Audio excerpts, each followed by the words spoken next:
शेती माझी प्रयोगशाळा या यूट्यूब चॅनलमध्ये मी आपलं स्वागत करतो. या चॅनलवर आपण नवीन असाल तर या चॅनलला सबस्क्राईब करा.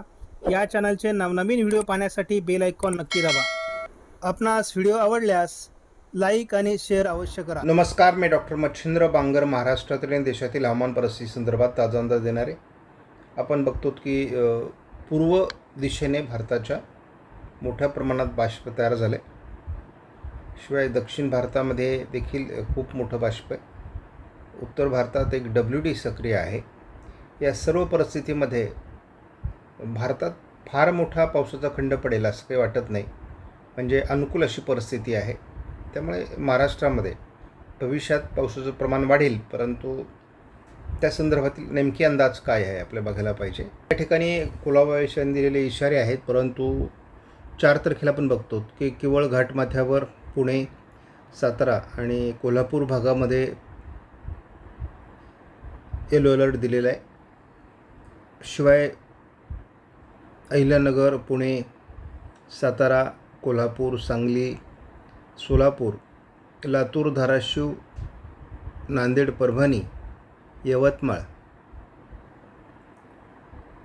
आणि अगदी इकडे जळगाव, नाशिकमध्ये देखील स्थानिक पावसाचा मेघगर्जनेचा अंदाज दिलेला आहे.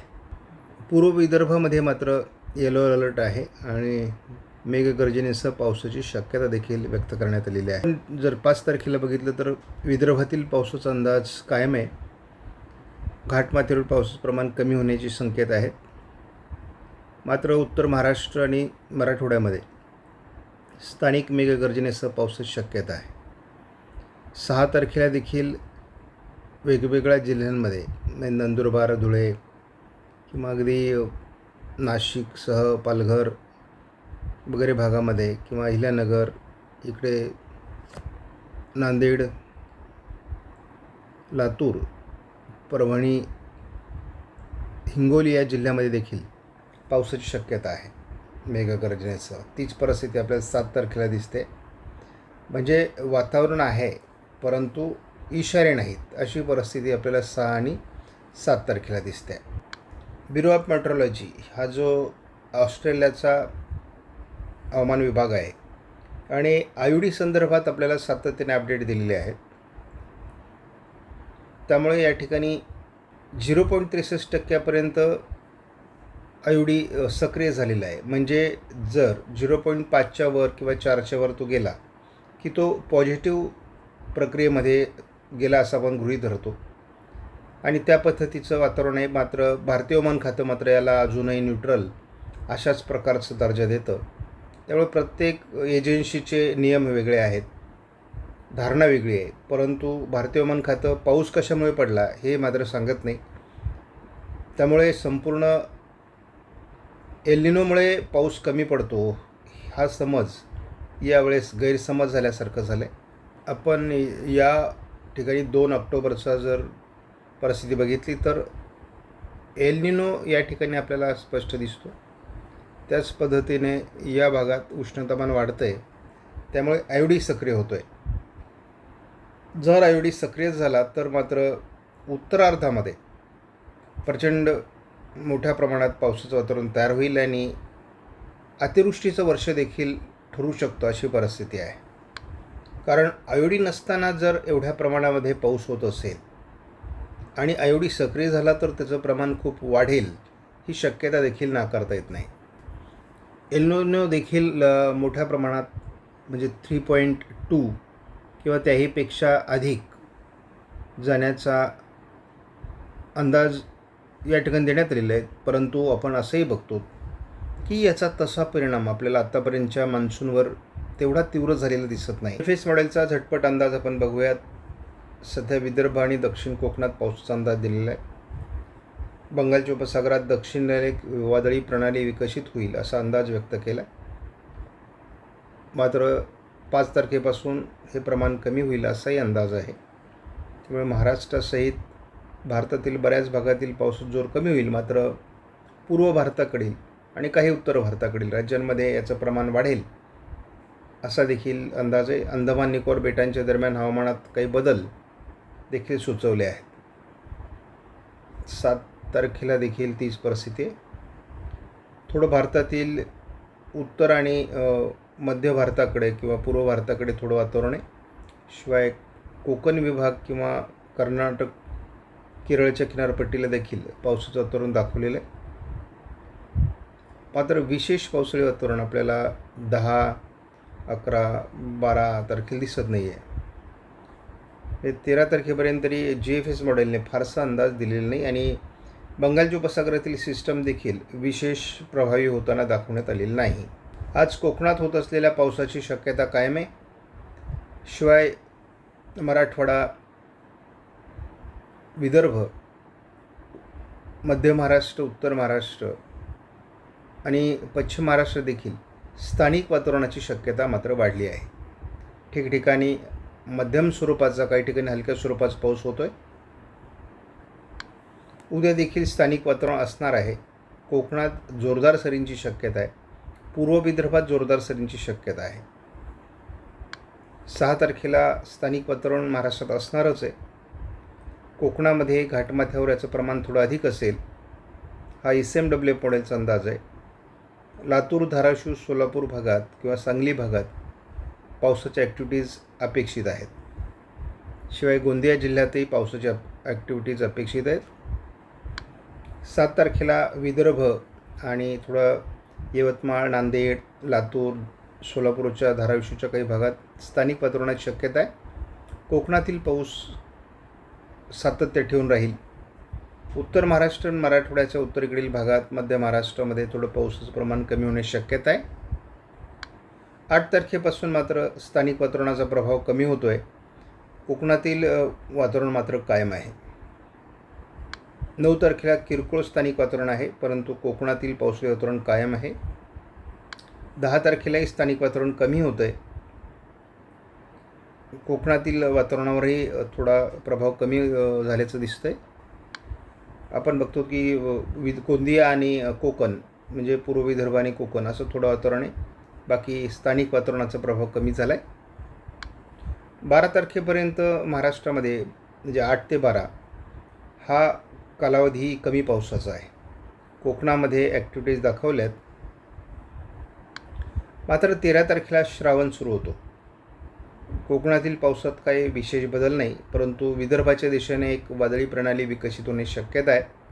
त्यामुळे अकोला, अमरावती, नागपूर, भंडारा, गोंदिया, चंद्रपूर, गडचिरोलीमध्ये वादळी पावसाची शक्यता राहील. 14 तारखेला ही वादळी प्रणाली संपूर्णपणे विदर्भातील दुष्काळ संपवेल आणि या ठिकाणी अतिवृष्टीचं रूपांतर करेल अशी शक्यता आहे. त्यामुळे बहुतांश जिल्हे म्हणजे जळगावचा पूर्व भाग असेल, नांदेड, परभणी, हिंगोली, वाशिम, जालना, अकोला, अमरावती, नागपूर, भंडारा, गोंदिया, चंद्रपूर, गडचिरोली, यवतमाळ, वर्धा या काही जिल्ह्यांमध्ये, बुलढाण्यामध्ये देखील पावसाची शक्यता आहे आणि या सिस्टमचा इथे प्रभाव पडणार आहे. हळूहळू कोकणातील प्रभावही वाढू शकेल, परंतु मध्य महाराष्ट्र, उत्तर महाराष्ट्र, पश्चिम महाराष्ट्रात याचा प्रभाव 14ला असणार नाही. 15 ऑगस्ट मात्र आपल्यासाठी महत्त्वाचा दिवस. अगदी लातूरपर्यंत याचा प्रभाव या सिस्टमचा आहे. ही सिस्टम महाराष्ट्रावर येते. ज्या पद्धतीचं डीप डिप्रेशन आपल्याला महाराष्ट्रावर आलं होतं त्याच मार्गाने हे जातं आहे. त्यामुळे विदर्भामधली चिंता मिटण्याची शक्यता आहे आणि एल-निनोच्या वर्षामध्ये आपण अतिवृष्टीकडे झुकतो की काय असे चित्र या सिस्टममुळे वाटायला लागणार आहे. त्यामुळे तसा परतीचा पाऊस अजून पुढे आहे. त्यामुळे परिस्थिती विदर्भातील दुष्काळाची बदलू शकते, मराठवाड्यातील बदलू शकते. 15 तारखेला 15 ऑगस्ट आणि याच दिवशी आपण आपला परतीच्या पावसाचा अंदाज देणार आहोत. 16 तारखेला जर ही पूर्ण सिस्टम म्हणजे महाराष्ट्रातील दुष्काळ संपवणारी सिस्टम महाराष्ट्रावर येते आहे असं आपण म्हणायला हरकत नाही आणि संपूर्ण महाराष्ट्रावर त्याचा प्रभाव असणार आहे. 17 तारखेला महाराष्ट्राच्या बऱ्याच भागात अतिवृष्टी करणारं वातावरण निर्माण होतं आहे. 200-250 मिलीमीटर पाऊस काही भागात होऊ शकतो. ही परिस्थिती आपण बघतो. 16 आणि 17 तारखेला अकोला, अमरावती, बुलढाणा या ठिकाणी तशी पावसाळी परिस्थिती जास्तच आहे. जळगावमध्ये देखील आणि नाशिक जिल्ह्याची परिस्थिती पुन्हा गंभीर होण्याची शक्यता आहे. त्यामुळे एकूणच जायकवाडी चं पाणी म्हणजे जवळपास 90% जायकवाडी गेलेलं आहे आणि जायकवाडी 100% भरेल आणि पूर परिस्थिती महाराष्ट्रात निर्माण होईल हे सर्वांनी लक्षात घ्या. जुलैसारखाच ऑगस्ट देखील अतिपावसाचा ठरतो आहे. मात्र हा उत्तरार्ध आहे. पूर्वार्धात पाऊस कमी राहील, पण उत्तरार्धात पावसात जोर वाढेल अशा पद्धतीने आपण अंदाज दिलेला आहे आणि तो अंदाज या ठिकाणी पूर्णपणे खरा ठरणार आहे. त्यामुळे ऑगस्ट देखील आपल्याला अतिपावसाळी ठरतो आहे. आपण या मॉडेलमध्ये जेव्हा एकत्रित अंदाज बघतो तेव्हा अतिवृष्टीचे परिसर कुठला आहे पण साधारण बघतो की चंद्रपूर, गडचिरोली सहित नागपूर, भंडारा, गोंदिया, अमरावती, जळगाव म्हणजे उत्तर महाराष्ट्रामध्ये सगळे अंदाज चुकलेले आहेत. ज्या भागामध्ये दुष्काळी परिस्थिती निर्माण होईल असा अंदाज दिला जात होता त्या विभागात अतिवृष्टीचे संकेत आहेत आणि केवळ आपल्याला पश्चिम महाराष्ट्र, मध्य महाराष्ट्राच्या काही भागात पाऊस कमी राहतो आहे. परंतु या ठिकाणची सुद्धा गरज पाऊस भागून म्हणजे पूर्ण होणार आहे. गरजेपुरता पाऊस या ठिकाणी पडेल पण अतिवृष्टी या ठिकाणी नसेल, एवढाच फरक आहे. चंद्रपूर, गडचिरोलीमध्ये थोडं पावसाळी वातावरण आहे सकाळी, म्हणजे विदर्भामध्ये. कोकणामध्ये पावसाळी सरी चालू आहेत घाटमाथ्यासहित. आज देखील महाराष्ट्रामध्ये जोरदार स्थानिक पावसाचं वातावरण तयार होणार आहे. कुठली सिस्टम कार्यरत नाही, परंतु पावसाचं चांगलं वातावरण आज महाराष्ट्रात राहण्याची शक्यता आहे आणि त्यामुळे अंदाज सगळे बदलत आहेत. उद्या मात्र 5 तारखेला केवळ पश्चिम महाराष्ट्र आणि दक्षिण कोकणात पावसाचा अंदाज आहे. भंडारा, गोंदियामध्ये थोडा पावसाचा अंदाज असणार आहे. त्यानंतर आपण बघतो की 6 तारखेला मात्र पाऊस बीडसहित अहिल्यानगर, लातूर, धाराशिव, सोलापूर, सांगली, कोल्हापूर ज्या पट्ट्यात दुष्काळी भाग आहे या ठिकाणी मात्र स्थिती बदलेल. पुढील 3 दिवसामध्ये असा पाऊस होईल. 7 तारखेपासून महाराष्ट्रातला पावसाचा प्रभाव कमी होतो आहे, मात्र पूर्व विदर्भात 7 तारखेला पावसाचं प्रमाण वाढेल. 8 तारखेला महाराष्ट्रात विशेष पाऊस नाही. 9 तारखेला महाराष्ट्रात विशेष पाऊस नाही. 10 तारखेला विशेष पाऊस नाही. 11 तारखेला विशेष पाऊस नाही. 12 तारखेला विशेष पाऊस नाही. 13 तारखेपासून विदर्भातून एक नवीन वादळी प्रणालीची शक्यता वाढते. श्रावण सुरू होतो या दिवशी. एक नवीन हवामान प्रणाली महाराष्ट्रामध्ये दाणादाण उडून देणार अशी परिस्थिती सध्या एका नवीन अंदाजामध्ये येते. 14 तारखेला याची सुरुवात होऊ शकते विदर्भातून. उत्तरार्ध सुरू होण्यापूर्वीच आपल्याला ऑगस्टमध्ये मोठ्या पावसाकडे आपण कलले जातो आहोत आणि पूर परिस्थिती गंभीर होऊ शकते महाराष्ट्रामध्ये, कारण बहुतांश पाणी प्रकल्प हे भरलेले आहेत आणि त्यामुळे पाण्याचा विसर्ग करावा लागणार आहे. त्यामुळे महाराष्ट्रात पूर परिस्थिती ऑगस्टमध्येच निर्माण होईल असं वातावरण तयार होतं. ही सिस्टम बऱ्यापैकी महाराष्ट्राकडे कलणार आहे. मी कालही व्हिडिओमध्ये सांगितलं होतं ही सिस्टम जरी मध्य प्रदेशमधून जाताना दाखवली असली तरी देखील काही प्रमाणात तिचा महाराष्ट्रावर अधिक प्रभाव आपल्याला पुन्हा एकदा बघायला मिळेल. त्यामुळे हे वर्ष कमी पावसाचं किंवा दुष्काळाचं न होता ओल्या दुष्काळाचं देखील काही भागासाठी होऊ शकतं अशी परिस्थिती आता बदलते आहे. आपण बघतो तो विदर्भ, उत्तर महाराष्ट्र आणि उत्तर मराठवाडा या विभागात पाऊस कमी पडण्याचे संकेत जे यापूर्वी अल निनोच्या बेसवर असायचे ते पूर्णपणे बदललेले आहेत आणि कोकण 16 तारखेपासून, विदर्भ संपूर्ण, उत्तर मराठवाडा, त्यानंतर मध्य महाराष्ट्र आणि उत्तर महाराष्ट्र या जिल्ह्यात 16 तारखेला जोरदार पाऊस असण्याची शक्यता आहे. 17ला याचा उत्तर महाराष्ट्रात प्रभाव राहील, कोकणात प्रभाव राहण्याची शक्यता आहे. मग 18 तारखेपासून मात्र हे वातावरण बऱ्यापैकी उघडणार आहे.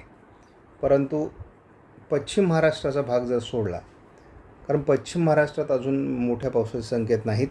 कमी पावसाची परिस्थिती ही पश्चिम महाराष्ट्र आणि मध्य महाराष्ट्रावर आलेली आहे. आपण नेहमी असं सांगायचो की एल निनोचं वर्ष असेल तर त्या वर्षी पर्जन्य छायेच्या प्रदेशामध्ये पाऊस कमी पडतो, परंतु तसं न होता यावर्षी घाटमाथ्यावर मोठ्या प्रमाणात पाऊस झाला आणि त्याचा उतारा हा पर्जन्य छायेच्या प्रदेशापर्यंत पडलेला आहे. त्यामुळे यावर्षी पर्जन्य छायेच्या प्रदेशात देखील चांगल्या प्रकारचा पाऊस झाला आहे. त्यामुळे एल निनो संदर्भातील जे काही आत्तापर्यंतचे आडाखे होते ते बदलल्याचं या ठिकाणी स्पष्ट जाणवतं आहे. आणि अभ्यासकांनी पुन्हा एकदा एल निनोमुळे दुष्काळच पडतो असं म्हणण्याची जी काही आपण किंवा हा जो समज आहे आपला, तो आता थोडा बदलण्याची शक्यता आहे महाराष्ट्रासाठी. कारण सरासरीच्या तुलनेत खूप पाऊस पडण्याची शक्यता महाराष्ट्राकडे मला दिसू लागली आहे. आपणास व्हिडिओमधील माहिती महत्त्वपूर्ण वाटल्यास लाईक करा, शेअर करा, चॅनलला सबस्क्राईब करा. धन्यवाद. जय हिंद, जय महाराष्ट्र, जय बळीराजा.